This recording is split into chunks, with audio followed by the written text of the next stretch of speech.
Hi everybody, this is Tandy Gutierrez and this is a PYM extra bonus video.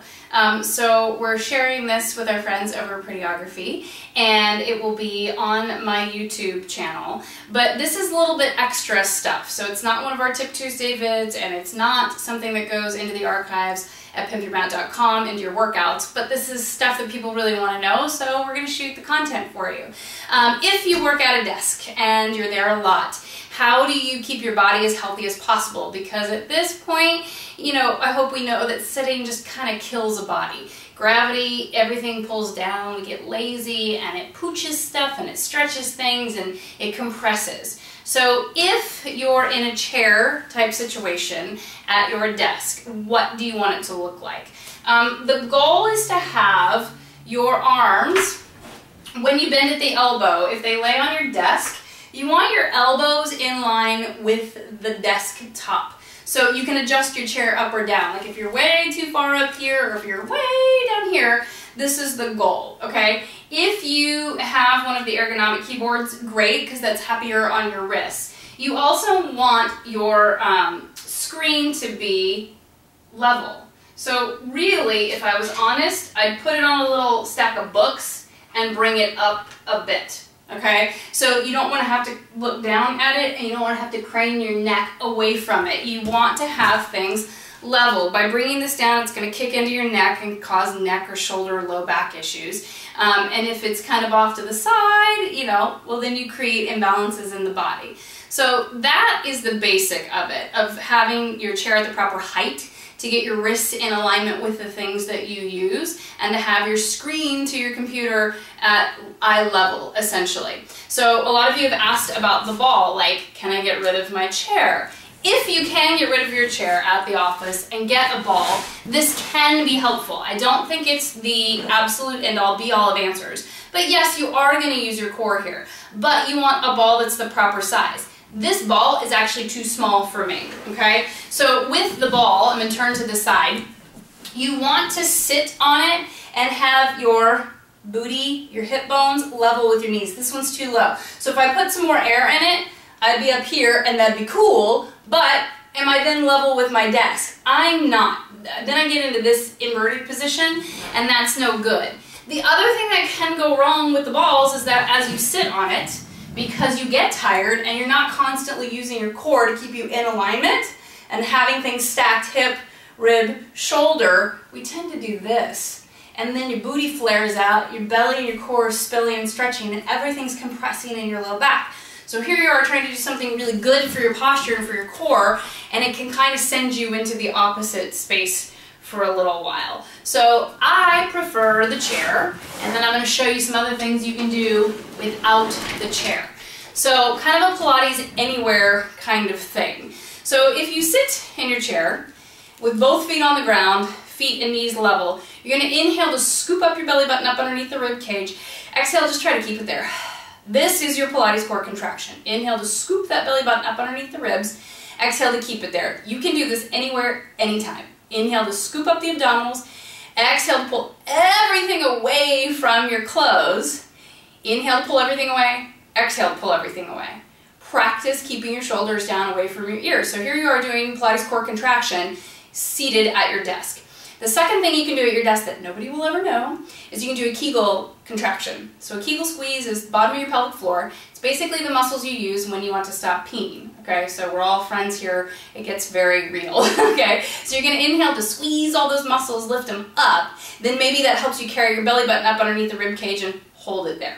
Okay, so inhale to squeeze the bottom of the pelvic floor. Exhale to lift and try to hold it there. Inhale to squeeze and exhale to lift and hold. So you've got your Pilates core contraction that you can do at your desk. Nobody will ever know the difference. You've got your Kegel squeeze that you can do. Nobody will ever know the difference. Squeeze your armpits. What? Yeah. Okay, if you're a subscriber to pimpyourmat.com with me, then you're going to know this is kind of the secret weapon. Squeeze down in the armpit. It helps activate your upper back.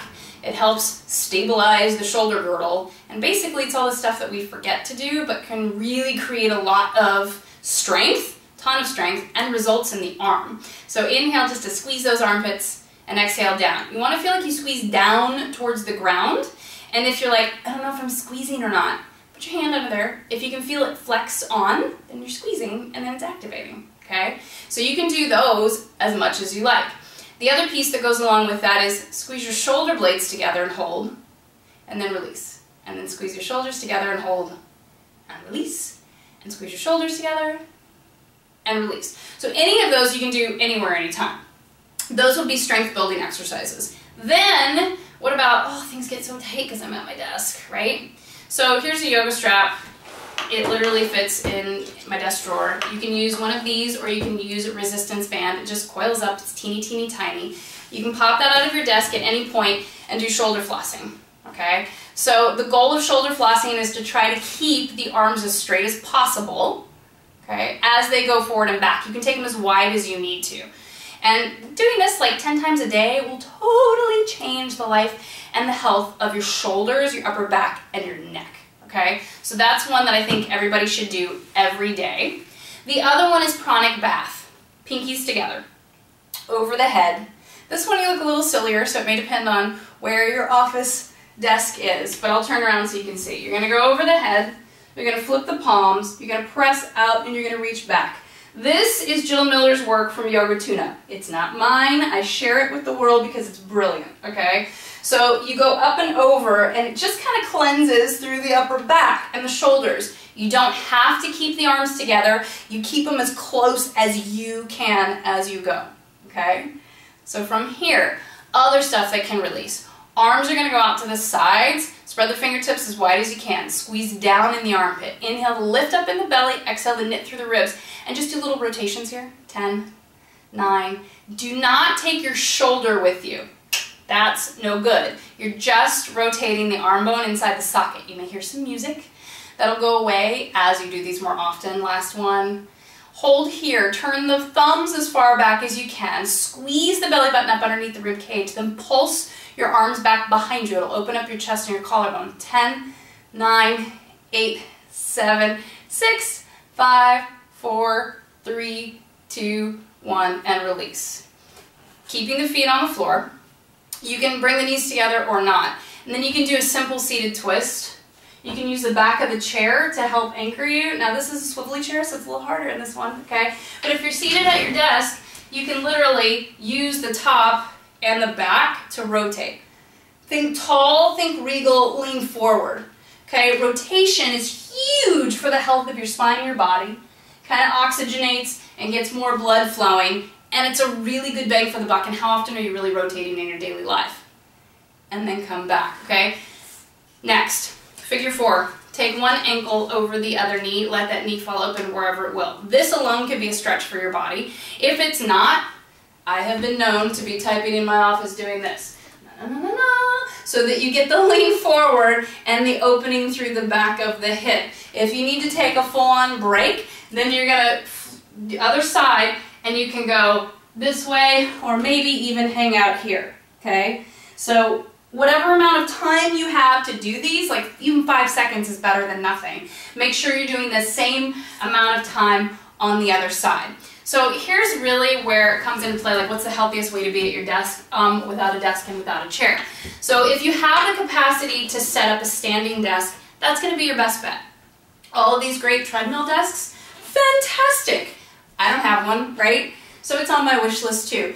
If you're at your desk and you've got some hip and back stuff, you can just come to a kneeling position. Put a yoga mat underneath you, put a towel, put a blanket if your knees need some padding, and then tuck your tailbone under and press the hips forward. So if you've done my workouts, you've seen this. It's a hamstring and booty strengthener. It's a great alignment and a hip flexor opener. And you can sit here and type like this all day long, okay? The other thing that I do, literally, while I'm working, is this modified warrior position, and I tuck my tailbone under and come forward. Yes, a lot of these are going to be like your comfort level of how cuckoo you want to look at your desk at work or who can see you, but there are options, okay? So the modified warrior position is going to be for the hip flexors, and if you've got low back issues, you've probably got hip flexor issues. So if you can just, rotate through these, like I have found many days doing this. You can go from this modified warrior position to a modified hamstring stretch. So if you flex through the foot and pull the toes up, and lean forward. You want the back to be long and as straight as possible, but you're getting a really awesome intense hamstring stretch here. You can still be tapping away on the phone, whatever you need to do, and then just make sure that you switch sides, that you're keeping things even, you're not creating an imbalance, but that you're trying to create more balance in your body.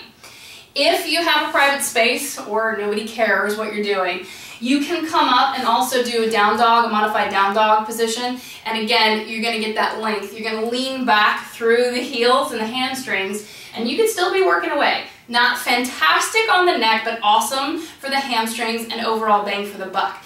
If you can take a break, you can just use the desk and let your head hang. You can alternate bending the knees to get more into the hip.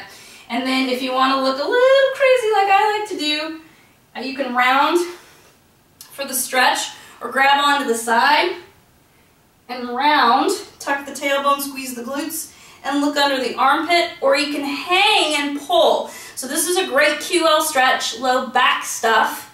I tend to get tight in my low back and in the QLs, quadratus lumborum, when seated for a long period of time. And then you can bend the knees and roll back up to standing. There's so much you can do at your desk. Yes, it's going to matter where you are and who's looking, but there's a lot of choices to keep your body refreshed and energized, especially if you're getting kind of droopy sleepy and you're trying to cut the caffeine. Take a stretch break instead of taking a coffee break. So hopefully you learned and will use a bunch of these tips to integrate into your day-to-day work life at your desk and feel the differences in your back and in your core, that you can get fit even at your desk. See you later. Bye.